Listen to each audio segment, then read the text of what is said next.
Good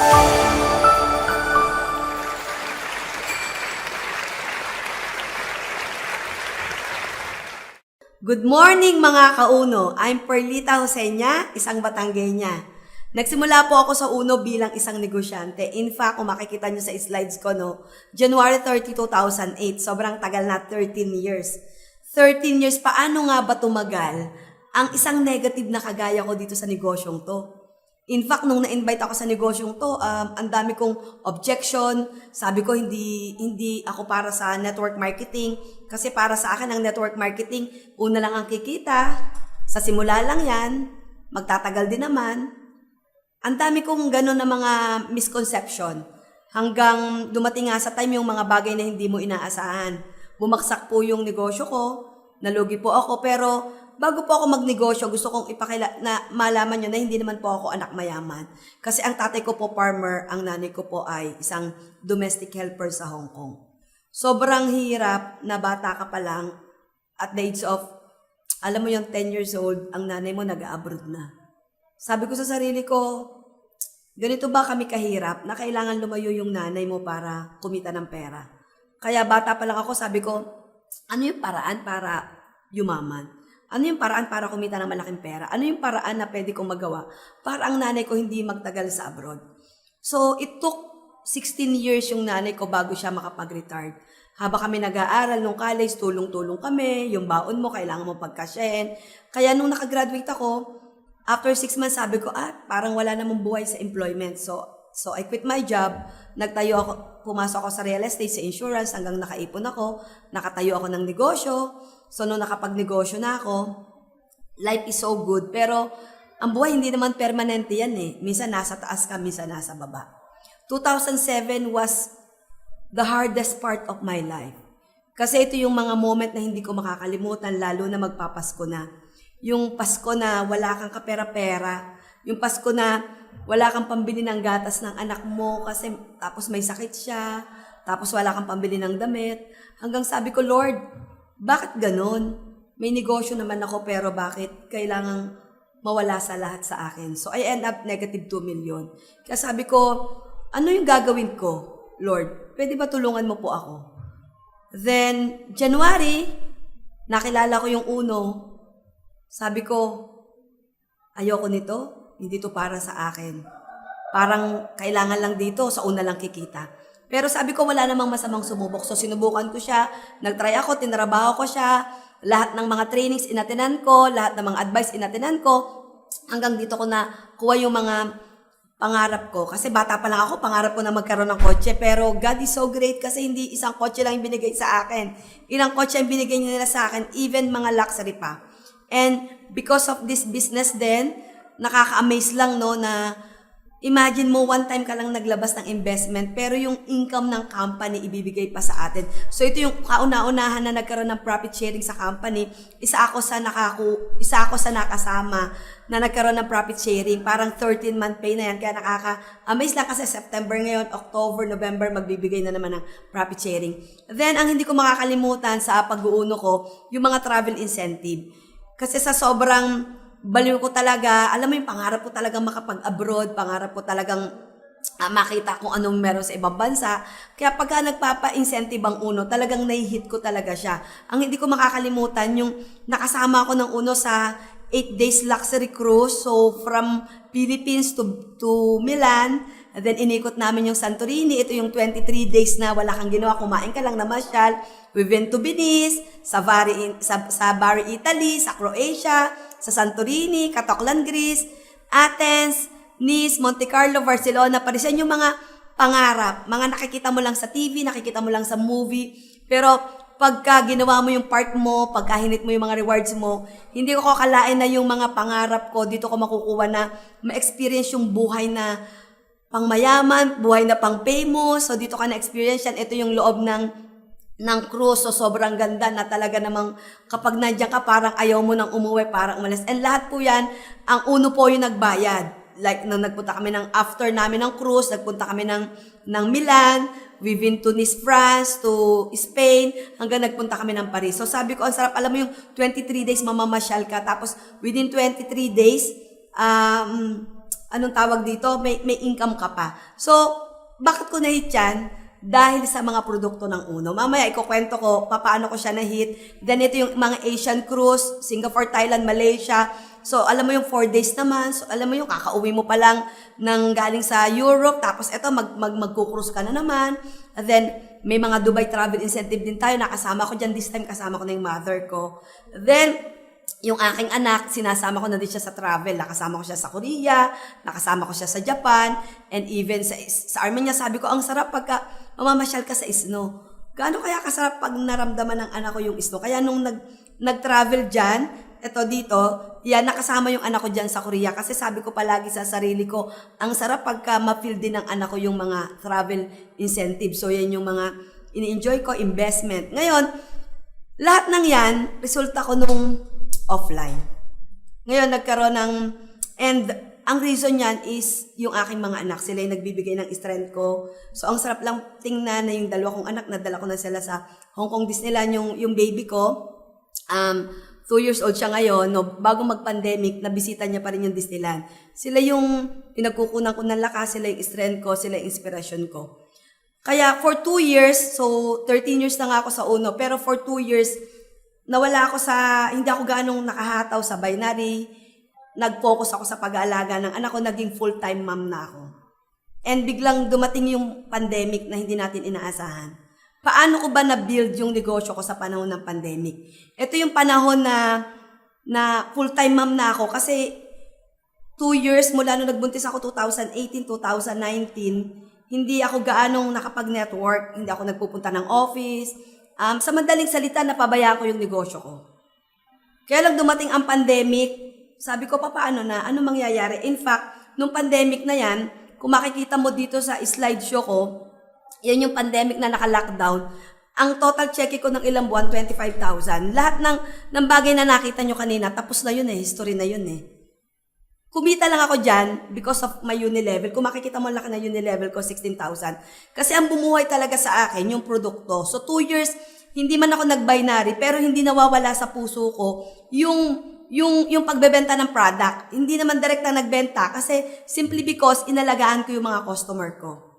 Kasi sila yung mga customer ko ng 10 years na. So kung makikita mo, kumikita lang ako sa product. Kaya sabi ko, blessed pa rin ako kasi despite of this pandemic, buti na lang, ang gaganda ng mga products natin, buti na lang na-build ko yung mga client base ko na nung panahon ng pandemic na alam ko na kailangan natin ng vitamin C, tinawagan ko lang yung mga client ko. So, yun talaga yung nagbuhay sa akin ng 2 years, yung product. Okay? Then, sabi ko, nagka-pandemic, ano ba yung gagawin ko? June, hindi ko makakalimutan, June 30, of 2020, I was crying. Sabi ko, Lord, parang hindi na ako happy bilang isang tao kasi parang dumating sa point na hindi na ako masaya. Sabi ko, gusto kong bumalik uli sa pag-uuno, yung dati kong ginagawa, yung dati kong hataw. Pero hindi ko alam kung paano ko uli siya ibabalik kasi minsan, di ba, yung momentum pag nawala sa'yo, parang sobrang hirap ibalik. So sabi ko, Lord, ano ba talaga yung purpose ko sa buhay? Sabi ko, bakit parang hindi ko alam kung itutuloy ko pa yung Uno, pandemic, hindi ko alam yung gagawin ko.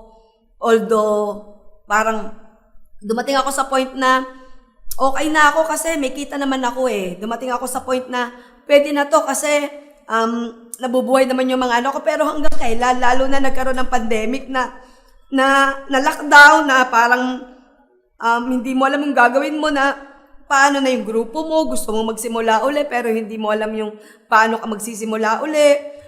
So, imagine mo na 2 years na halos hindi ako nagne-network, tapos, nung ready na ako mag-network ng 2020 ng January, bigla namang March, nag-lockdown na kaagad.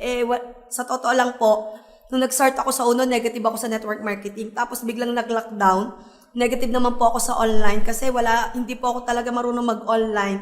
Hindi po ako marunong mag-computer, hindi po ako marunong, as in wala po ako talagang kaalam-alam. Kaya lang sabi ko, Lord, ano ba talaga yung purpose ko? Sabi ko, lahat naman parang na-achieve ko na yung awards, rewards, travel.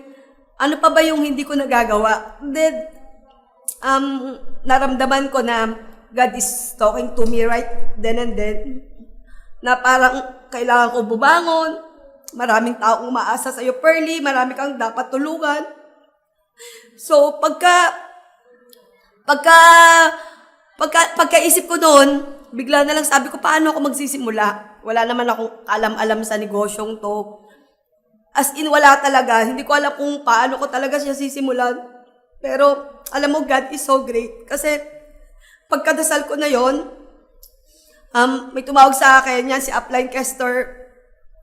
Nung oras na yon, sabi ko, hindi ko naman alam, nanood kasi ako ng Uno Live.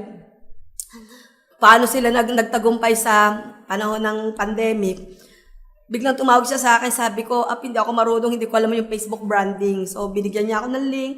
Tapos kinabukasan, sabi ko, sino kayong tutulong sa akin? Biglang all of a sudden, nag-text sa akin si Upline Warren.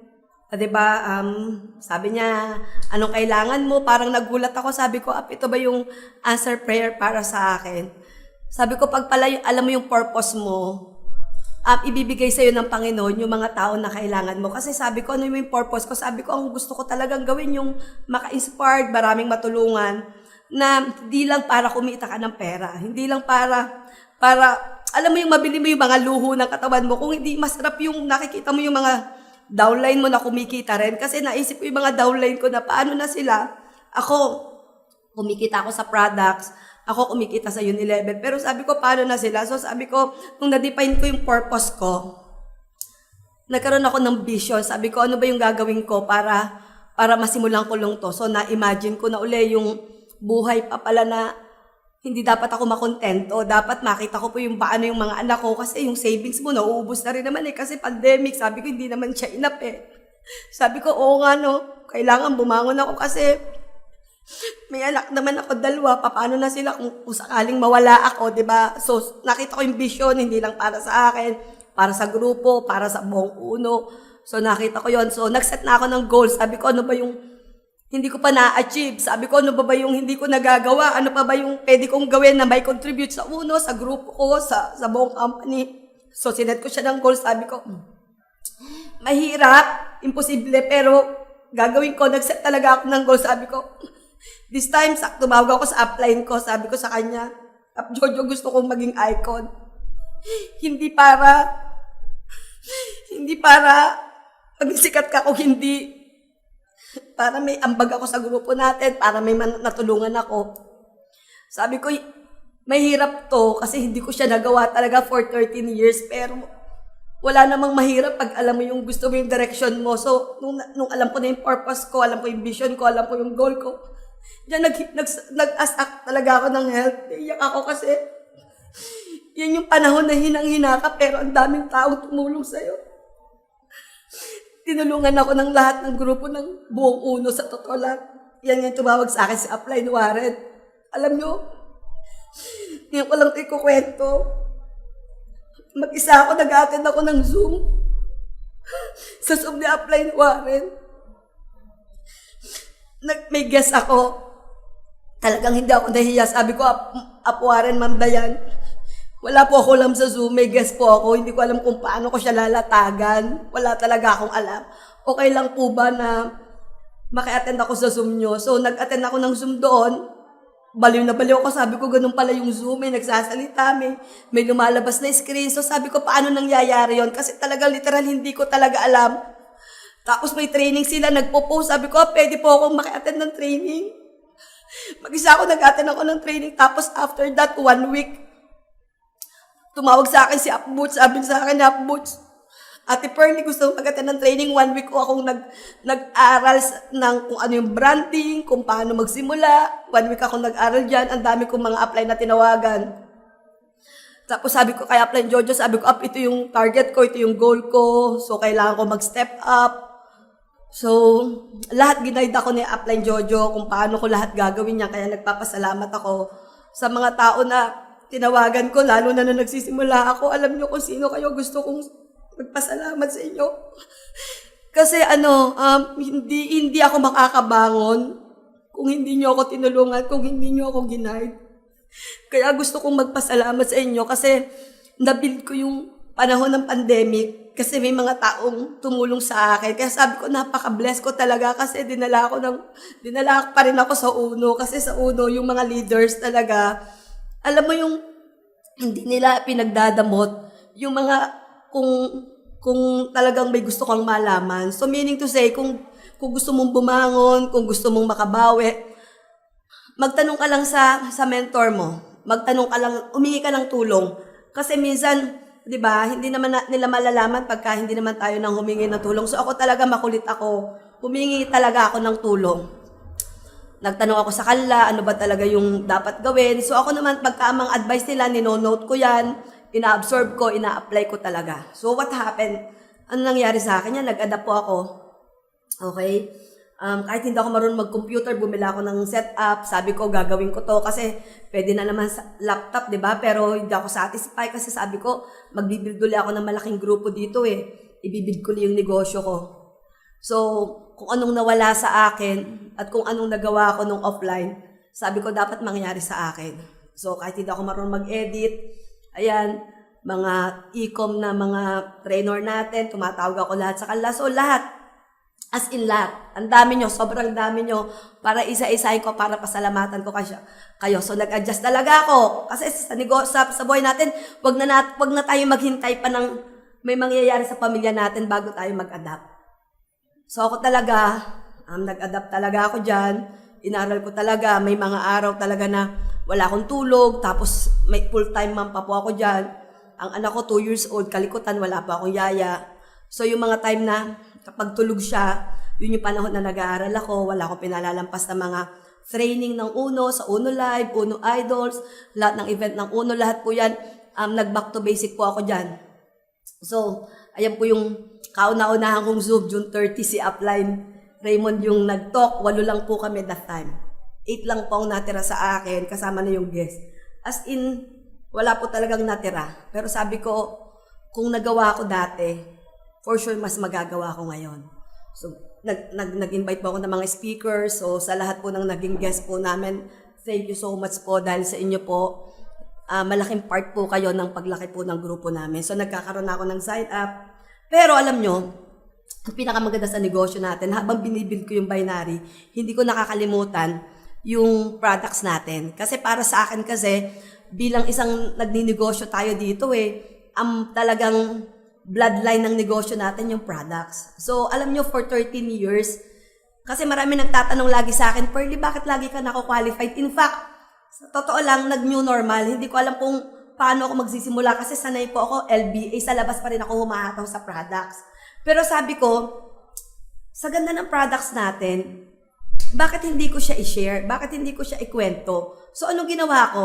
Binalikan ko yung listahan ng mga client ko. And to be honest with you, lahat po ng client ko, mula nung nag-day 1 na nag-start po ako sa UNO, 13 years na po ako. Hanggang ngayon po, 13 years ko na po silang client pa rin. So, binalikan ko siya, pandemic po ngayon, kamusta na po kayo, kamusta na po ang pamilya nyo. So, yan yung mga products order ko, nag-aral din ako ng UNO Shop, nakaka-amaze lang po yung UNO Shop na baliw na baliw ako dyan kasi lockdown, hindi po ako umaalis ng bahay.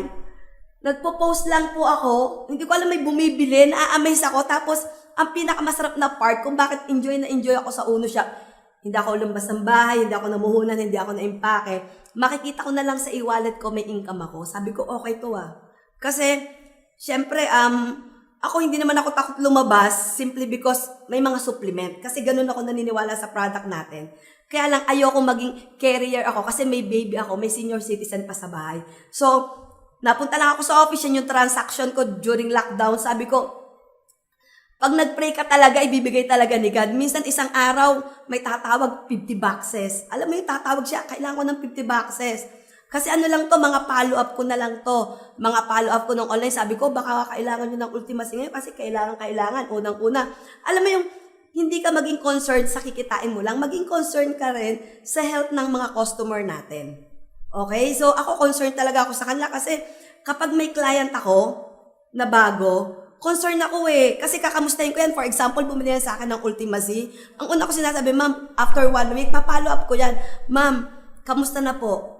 Nag-okay po ba? Masarap po ba ang tulog nyo? Kamusta po, ma'am, yung epekto ng Ultimacy kasi ma'am, nag-ano lang po ako, nagsa-survey lang ako para alam ko po baka mamaya sa inyo pala hindi hiyang or whatever. At least ma'am, alam ko po yung nangyayari sa inyong ganda ng ating negosyo. So, ganun po ako sa mga customer ko. Kaya po, talagang binabalik-balikan po nila ako. Tapos may tatawag sa akin, Pearly, kailangan ko ng 50 boxes, ito 20 hanggang, alam mo yun na, talagang nabubuhay talaga ako habang binibuild ko yung aking binary, habang nagdidirect ako, habang nagpo-posting ako, habang, alam mo yun na inaaral ko yung negosyo. Mahal na mahal ko talaga yung product ng Uno. Kasi ako, sabi ko sa sarili ko, ayan o, be the product of your own product. So, meaning to say, ako muna nag-testing ng mga products. Sabi ko, okay to, maganda kasi yung asthma ng anak ko gumaling sa vitamin C. So, since gumaling siya, yung belief ko sa product talaga natin sobrang taas. So, ang akin, hindi talaga ako nagbebenta, sinishare ko lang. Kapag may nakita ako may sakit, sabi ko, alam mo ma'am, concerned po ako sa inyo. Kaysa magpagastos pa po tayo, bakit hindi nyo itry ang Ultimacy? So, meaning to say, para magkaroon ka ng client na magtagal sa'yo, hindi lang tayo concerned para sa mabentahan lang sila. Kasi para sa akin, ang pinakamasarap yung repeat order palagi sa kanila eh. So, ang ginawa ko during the lockdown, pinagtatawagan ko yung mga customer ko, pandemic po ngayon, kamusta na po ang pamilya nyo? So, concerned po ako sa inyo. Anyway po, may stock pa po ba kayo ng Ultimacy? Kasi yung last time na deliver ko mga 2 months ago, baka wala na kayong Ultimacy. Kailangan po natin ng Ultimacy. So, binalikan ko lahat ng listahan ng mga na-build ko ng mga client, mga nag-order sa akin. Then, hindi ko na mamalayan, Pearly, dalhan mo ako. Ma'am, sapat na po ba yan para sa inyo? Yung anak nyo po, dapat mag-take na rin yan. Yung asawa nyo po, yung pong inyong kapatid, yung pamangkin nyo, o baka kailangan po ng vitamin C, so nagre-refer yan. So, meron akong client na lahat sila magkakapatid, nag-order sa akin. Tapos sinasabi ko sa kanila, sis, naganda naman po kayo sa Ultimacy, bakit hindi nyo ikwento yan sa mga ka-office mate nyo, sa co-teacher? So, yung mga ka-co-teacher nila, or mga ka-office mate, nag-order na rin sa akin. So, nanganganak-nganak na yon. Simply because,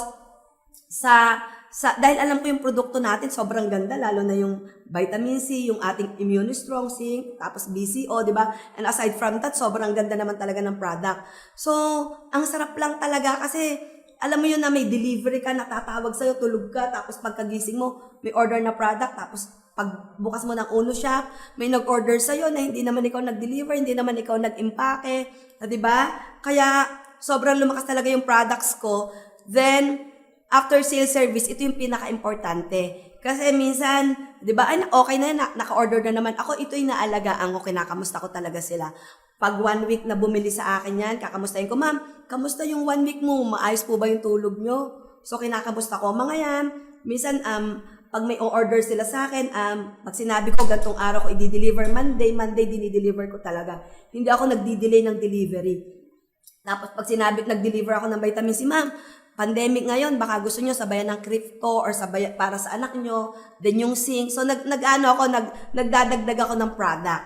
So, hanggang hindi ko namamalayan, dumadami yung mga customer ko na inaalagaan na hanggang ngayon, 13 years ko na silang customer kasi nag-take care ako sa kanila. Hindi para kumita lang ako ng 300 pesos, nakikitain ko kasi gusto kong makita na nai-enjoy nila yung product, na yung pera talaga nila may value, na talagang sisiguraduhin ko na hindi sila magpapalit ng brand kahit pag-aanong maraming vitamin C pa yung dumating sa buhay nila. So, ganun ko inaalagaan yung mga customer ko. Then, protect the value of our product. Sobrang ganda po ng product natin, mga kapatid.